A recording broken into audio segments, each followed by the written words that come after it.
Senador Raimundo Lira, o Brasil anda impressionado com o avanço da corrupção em metástase nas instituições da República. Mas nós vemos, não sem alegria, a Operação Lava Jato e a conclusão do caso dos mensaleiros. Todos nós, brasileiros, queremos ver esses ladrões na cadeia. No entanto, me impressionou hoje o clima de pânico estabelecido pelo nosso amigo, líder do PSDB, o senador Cássio Cunha Lima, quando se referiu ao parecer aprovado pelo Tribunal de Contas em relação às contas do governo anterior da nossa presidenta Dilma. Eu gostaria de me pronunciar sobre este parecer do Tribunal de Contas que se refere à contabilidade das transferências sociais feitas pelo governo através dos bancos públicos. É muito barulho, presidente, para muito pouco. E eu não poderia me calar sobre isso. Sabemos que as relações financeiras entre órgãos da administração direta e indireta foram alvo de contabilidade criativa. Era assim que se dizia no começo. No governo Dilma, estão chamando agora de pedaladas, como forma de degradar um pouco o assunto, dando-lhe uma conotação diferente da sua real importância. Parte da imprensa e da oposição tem tratado esta questão como se fosse um erro gravíssimo. Sabemos que não é bem assim. O governo brasileiro tem metas programáticas de inflação e metas programáticas fiscais. Estas metas fazem parte da política econômica que o nosso governo adota. Fernando Henrique, Lula e Dilma. O famigerado tripé macroeconômico. Não são essas normas estabelecidas nesse tripé exigências legais. São opções políticas macroeconômicas. Equivocadas, na minha opinião, mas uma opção legítima, decidida pelos governos e reconhecida por todos, até pelo Congresso Nacional. Eu ouço falar nesse tripé macroeconômico a cada sessão da Câmara ou do Senado, os fundamentos da nossa economia. Eu acho que são os fundamentos da nossa desgraça econômica. Em especial, reconhecidas e cantadas em prosa e verso pela oposição e por quase todos os candidatos a presidente nas eleições de 2014, que se ajoelharam e se penitenciaram no altar do tripé. O mesmo altar do Deus Mercado, o altar de oferendas ao mamon bíblico, que significa em hebraico nada mais, nada menos do que dinheiro. Mas concentremo-nos no nosso assunto principal, a meta fiscal de superávit primário. Ela foi uma imposição dos credores da dívida brasileira, do capital financeiro nacional e internacional, através de acordo com o Fundo Monetário Internacional, quando o Brasil quebrou em fins de 1988, governo, como sabemos, de Fernando Henrique Cardoso. A lei e a Constituição brasileira não possui, não contém nenhuma obrigação e muito menos nenhuma sanção específica que imponha qualquer meta de superávit primário. É uma simples opção de política econômica do governo. Uma opção com a qual eu não concordo, mas reconheço como legal, aceita por todos. O governo pensa diferente. Acha que, não atingindo a meta, os banqueiros não vão mais comprar títulos públicos. Esse terrorismo econômico que ouvimos por aí Não é verdade, senador Raimundo Lira. Isto é uma pressão do capital financeiro internacional e nacional contra os interesses do país, do povo brasileiro. O que fizeram o ministro Manteiga e seu secretário do Tesouro, Arno Augustin, em relação a esta pressão? Eles fizeram vários artifícios que, em uma empresa privada, seriam chamados de forma glamurosa de engenharia financeira. Elogiados como a sabedoria das pessoas que conseguem evitar exageros do fisco. Foi uma forma de driblar a meta de superávit primário. Isto é claro, é transparente, mas é uma meta que não decorre de exigência legal. Era apenas uma exigência do capital financeiro. Podemos dizer que o governo resolveu burlar o capital financeiro, mascarando o superávit primário segundo os critérios tradicionais. Mas não havia sanção legal contra isso. O governo poderia aprovar um novo orçamento, mostrando a dificuldade em atingir a meta. Não fez isso. Acharam que geraria um terrorismo por parte do mercado. Eles queriam evitar as sanções no mercado internacional para a obtenção de dinheiro pela economia brasileira. Poderiam ter feito diferente. Poderiam ter cortado gastos em educação, em saúde, bolsas de assistência social, gastos em investimentos necessários ao Brasil. O mercado ficaria feliz e agradecido. O governo receberia o aplauso de todos ligados ao mundo financeiro, e receberia cumprimentos nas altas esferas. Mas ia faltar médico para curar a diarreia e a desidratação grave da filhinha de Dona Maria do Socorro, lá em Catolé do Rocha, na Paraíba. Poderia ter sido mais uma morte evitável de uma criança. Um ponto a mais na estatística da mortalidade infantil. Uma mera estatística que os mercados financeiros manejam tão bem. Manteiga e Arno queriam continuar mantendo as bolsas e os gastos sociais, sem serem prejudicados pela pressão do capital internacional. Fizeram isso de diversas formas nos últimos anos, através de receitas não recorrentes ou extraordinárias, antecipação de receitas, senador Raimundo Lira, adiamento de receitas, nada que seja grave, na minha opinião, mesmo porque, no ano seguinte, estas coisas seriam compensadas. No caso em questão, do processo que está no TCU, a Caixa Econômica Federal, cujo capital é 100% estatal, realizou, como de costume, transferências sociais que lhe cabe como órgão responsável pelos repasses desse tipo de despesa. Todavia, uma parte dessas despesas referentes ao final do ano foram contabilizadas apenas no início do ano seguinte. Assim, a meta de superávit primário para mostrar para o mercado financeiro nacional e internacional foi alcançada. Uma engenharia financeira que não tem impacto nenhum na economia real e no espírito de nenhuma lei.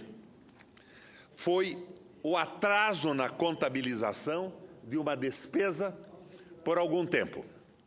Uma questão formal de contabilidade. Uma engenharia financeira. Fernando Henrique fez isso. Lula fez isso. E a própria Dilma já tinha feito isto antes. Mas ninguém nunca havia considerado isto um erro grave, um crime, uma motivação para o impedimento de um governo. Eu vou tentar explicar isto de forma mais simples. Imagine, senador Delcídio, imagine uma família que tivesse uma filha.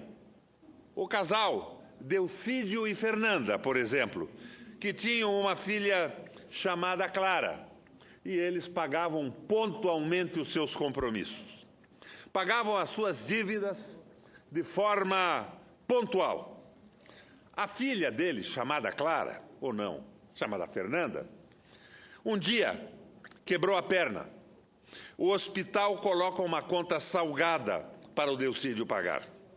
Eles percebem que o dinheiro que eles têm no banco não é suficiente para pagar a conta, mas se lembram que esse dinheiro é igual ao valor que é necessário para pagar uma dívida que ia vencer nos próximos dias. Então, o que eles fazem? Ora, eles sacam o dinheiro e pagam o médico e o hospital. Delcídio e sua senhora não teriam um comportamento diferente. Atrasam o pagamento da prestação para o mês seguinte e para quando puderem, e protegem o que é mais importante, a saúde de sua filha. O banco não concorda, reclama, não gosta. É assim que ocorrem as coisas. Em nível maior, vemos o mesmo. O capital financeiro internacional quer coagir países a deixarem de lado suas obrigações com o povo. Obrigações de emprego, de saúde, de previdência e os programas sociais. As bolsas compensatórias para que paguem as dívidas que têm com os financiamentos. Guardem o seu dinheiro para satisfazer o capital financeiro. Façam superávit para pagar dívidas, ainda que com juros rigorosamente imorais. Resumindo, houve sim uma engenharia financeira, mas não houve crime. Ninguém se apropriou de recurso público. A economia não foi afetada. Nem o interesse público foi afetado, muito pelo contrário. O interesse público, que se resume basicamente na prestação de educação, saúde, na garantia da previdência, foi respeitado. Podemos sim, senador Delcídio, usei o seu nome para esse exemplo agora. Podemos sim questionar o uso que esta engenharia financeira teve por parte do governo. Na minha opinião, senador Delcídio, faltou ao Brasil um projeto nacional, um projeto de desenvolvimento econômico, um projeto de industrialização. Mas eles mantiveram políticas sociais, saúde, educação, previdência e bolsas compensatórias. Ótimo, eu apoio isso. Mas eu questiono a ausência de um projeto nacional de desenvolvimento, ontem e hoje também. Agora, este pessoal do dinheiro não pensa em emprego, educação, vidas, não pensa em desenvolvimento econômico e nem social. Pensa nos juros e nos lucros, na ganância e na usura.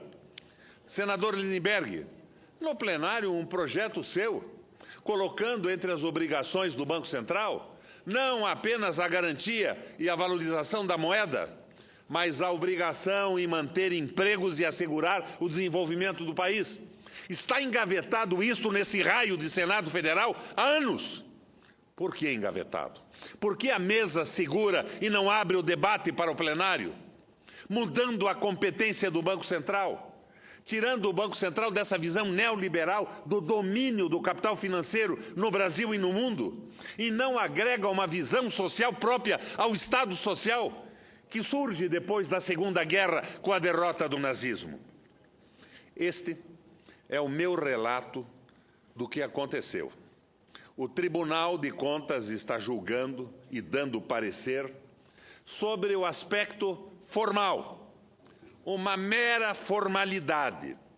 Tem gente querendo impedir que uma presidenta eleita democraticamente seja afastada em razão desta formalidade. É isso que estamos vendo. Não mais e não menos. Eu penso ter explicado de uma forma correta essa estranha comoção em torno de uma formalidade contábil e administrativa da República. Uma formalidade recorrente em diversos governos. Hoje eu li aqui, Delfim Neto dizia que não começou com Fernando Henrique, vinha de muito antes. Essa contabilidade criativa, esta engenharia financeira na República, em benefício do povo, das políticas sociais e tentando iludir a pressão absurda do capital financeiro e dos juros fantásticos contra o país. Agora, isso tudo virou crime gravíssimo e nós parece que não temos nada mais importante, senador Lindbergh, para nos ocuparmos. Eu espero ter esclarecido esse aspecto. Não se confunde este problema da engenharia financeira da República com os problemas de mensalão, com os problemas de Lava Jato. São coisas de natureza completamente diferente. Eu concedo uma parte ao senador Telmário. Senador Requião, Vossa Excelência aí é a tribuna dessa casa, do alto da responsabilidade que Vossa Excelência tem com esse país, com esse parlamento, dos cargos públicos que Vossa Excelência já ocupou, para Vossa Excelência colocar o seu nome, o seu conhecimento, fazer uma explicação com técnica, política e com muita responsabilidade. Vossa Excelência está prestando um grande serviço à nação brasileira. Vossa Excelência não podia esperar outra coisa de um homem público que é o senador Roberto Requião. Um homem que orgulha o Paraná e orgulha essa casa e orgulha o Brasil. Nós temos hoje poucos homens públicos nesse país que servem de referência ao povo brasileiro. E sem nenhuma dúvida, a fala de Vossa Excelência, somada à fala de tantos outros senadores que já ocuparam essa tribuna, eu não tenho nenhuma dúvida que baliza o Brasil no sentido de que estão fazendo tempestade em copo d'água, tentando fazer de um limão uma limonada, ou tentando, mais do que isso, macular a presidente Dilma, para que as pessoas que não entendem tecnicamente que esse é um parecer só, e que um parecer fundamentado em atos políticos, porque tecnicamente o próprio Tribunal de Contas da União já aprovou outras contas com esse mesmo procedimento. Então não havia ali naquela casa nenhum precedente nesse sentido. Ao contrário, abriram um novo procedimento. Então, Vossa Excelência, quero parabenizar pelo discurso de Vossa Excelência nessa quinta-feira, que eu que sempre fui um grande admirador do senador Requião, do governador, do parlamentar, do rebelde, do homem democrático, eu termino a minha fala aplaudindo Vossa Excelência. É um prazer que eu tenho em receber os elogios e a parte desse senador, um verdadeiro black bloc aqui no plenário do Senado.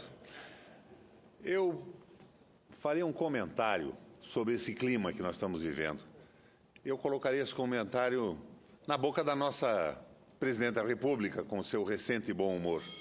Estão tentando engarrafar o vento para posteriormente provocar uma tempestade. Senador Delcídio, com prazer lhe concedo uma parte.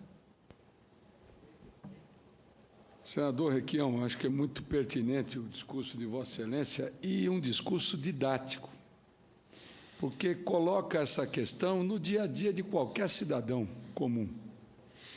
Então, o dia a dia de uma família. Vossa Excelência até citou meu nome, e dando um exemplo, por exemplo, de uma filha que precisaria de um atendimento médico e os procedimentos que qualquer pai, qualquer mãe normalmente adotariam numa situação como renegociando essa. A dívida mais renegociando tarde, a dívida, mas garantindo a saúde da filha. Sem dúvida nenhuma. E importante, deixando muito claro que esse assunto não tem nada a ver com outros temas aí que fazem parte do dia a dia do noticiário da política brasileira e do judiciário brasileiro também. Portanto, Meu caro senador Requião, eu queria só fazer um registro, até enfatizando a fala de Vossa Excelência. Quando houve essa votação do TCU, senador Lindbergh, bom, a impressão que estavam querendo passar é o seguinte: o mundo acabou. Acabou ontem, com 9-0, com 8-0. Na verdade, fazendo uma analogia, como Vossa Excelência também fez, senador Requião, e num discurso muito pertinente, aliás, que não me surpreende pela experiência e pela qualidade intelectual que Vossa Excelência tem, o posicionamento do TCU, senador Lindbergh, senador Lobão, é igual à consultoria jurídica de uma empresa. Vai um projeto para os seus diretores aprovarem, a consultoria jurídica emite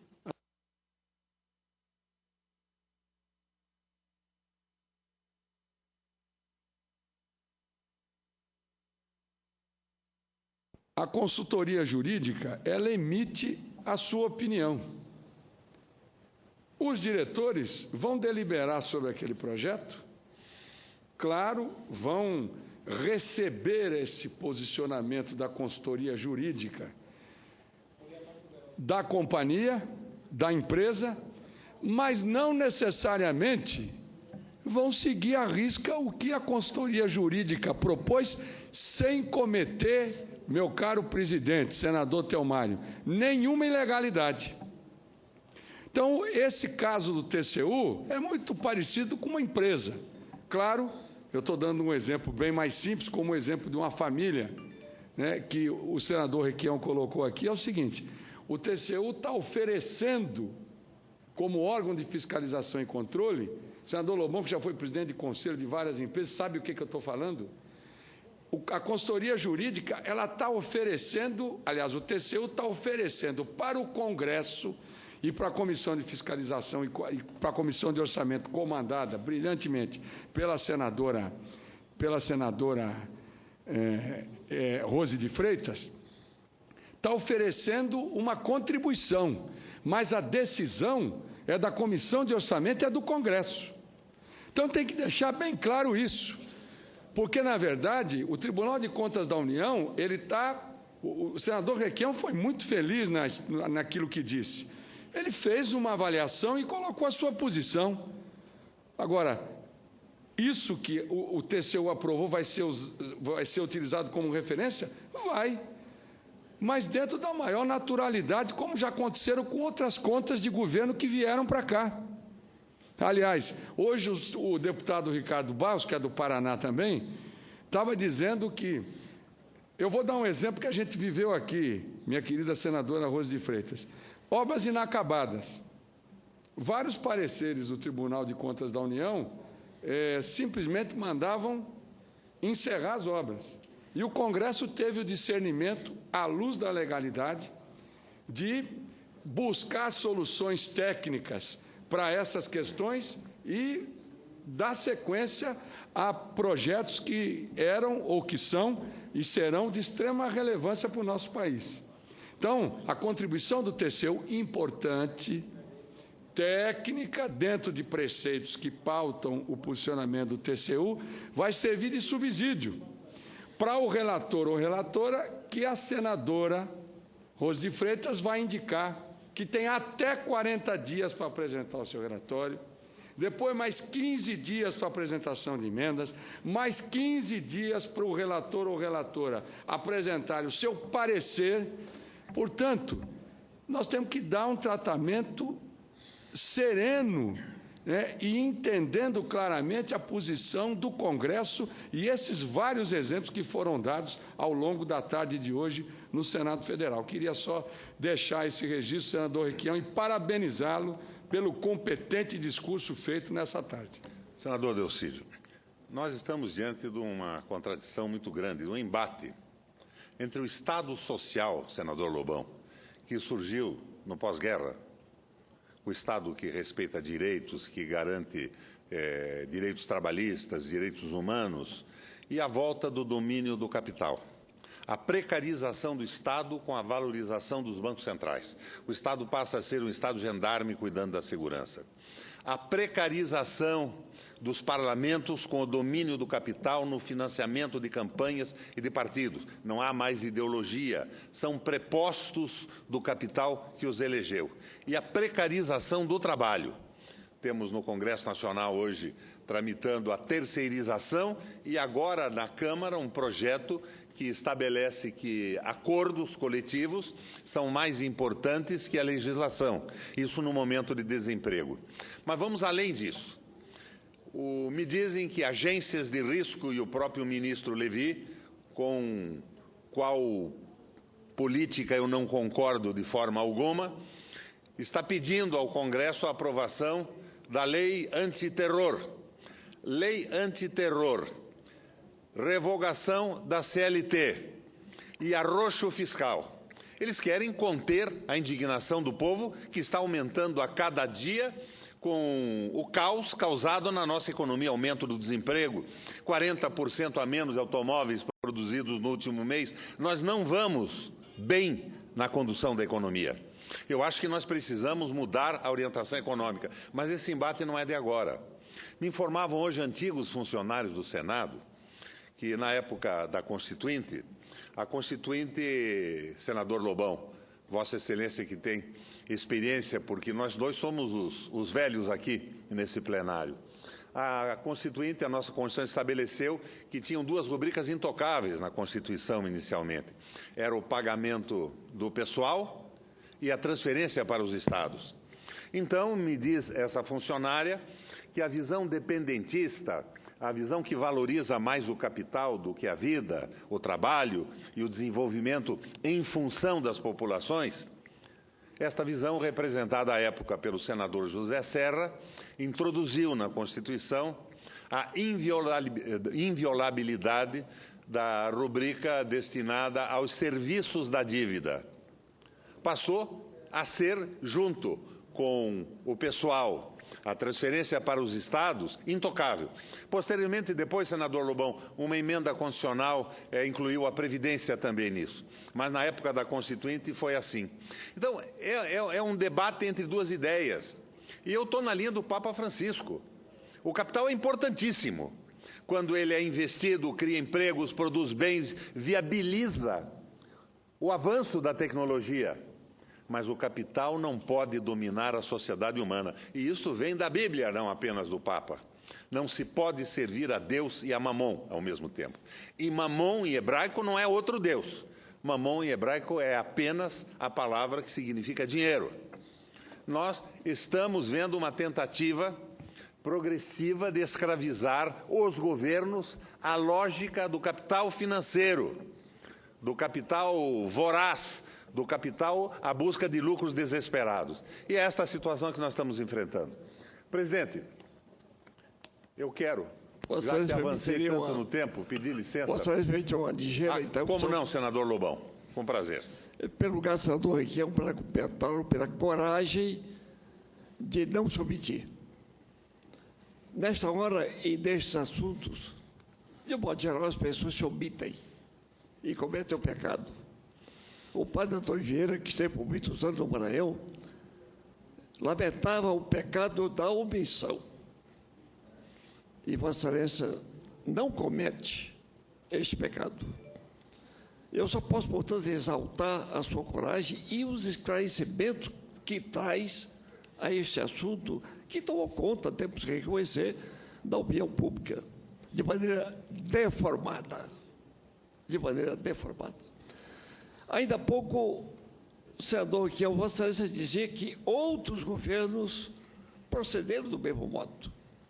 Eu quero só lembrar, Vossa Excelência, interrompendo muito rapidamente seu belo discurso, que há 60 anos tentou-se o impeachment do Getúlio Vargas, citando-se como fundamento também uma questão semelhante a esta, em torno da qual se faz hoje tanta atuarda. Parabéns a Vossa Excelência. Presidente, eu encerro a discussão desse tema, mas eu peço licença a Vossa Excelência, a tolerância, que de vossa parte é proverbial, para rapidamente apresentar ao plenário um projeto que estou trazendo à mesa agora. Eu leio alguns parágrafos da justificativa.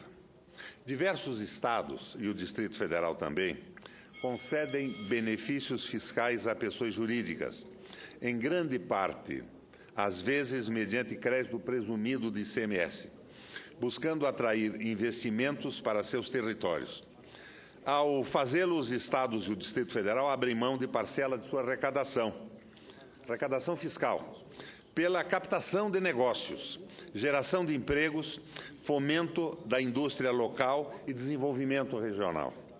No entanto, a União, o Joaquim Levy, de novo, senador Raimundo Lira, de novo o Joaquim Levy sempre recorrente.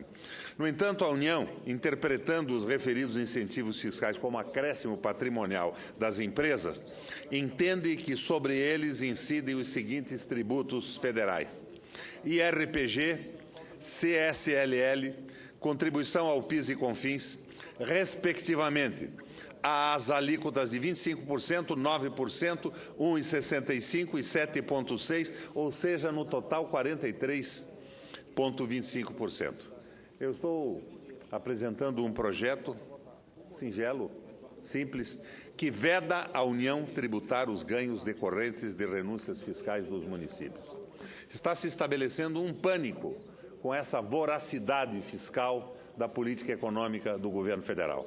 Ao mesmo tempo que mostramos ao plenário que esse problema levantado pelo Tribunal de Contas é uma questão singela de engenharia financeira que não prejudica ninguém. Ninguém se apropriou de recurso público. Temos que assumir a nossa obrigação de proteger a nossa economia de base, a nossa indústria, da voracidade da fiscalização da política econômica do governo federal. Obrigado, presidente.